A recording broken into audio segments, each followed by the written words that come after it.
Eh, alam mo naman, nurturing mother, naawa ako. Sinama ko na siya rito. Alam mo naman, ayoko nakikita na may baklang naaapi, no? Gusto ko rin po sana magtrabaho. Oo, tama. Mga mamshi, masipag po ako. Di po ako maarte. Kahit anong trabaho po, kaya ko. Teka lang, mga aso ba kayo? Okay na. Ang gaganda naman po nila para maging aso. Get out! Ikaw, bagets ka, ini-emi mo tong mga to? Gusto ko siya. Bet ko. Actually, Ano pangalan mo, baby girl? Dido po. Tinawag kitang baby girl, tapos Dido. dito talaga? Oh, Ate, parang need natin siyang palitan ng pangalan.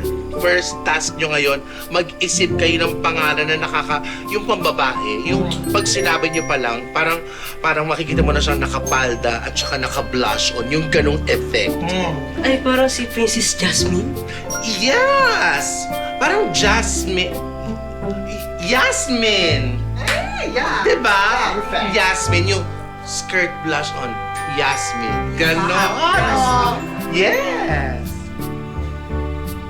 Dahil nagsialisa na ang kanyang mga kuya, nalaman niyang may iba ng pamilya ang kanyang ina at ninalikuran na rin siya ng kanyang ama.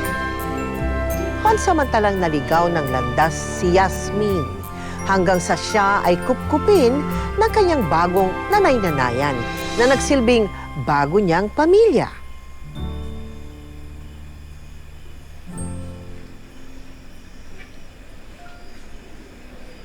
Grabe, no?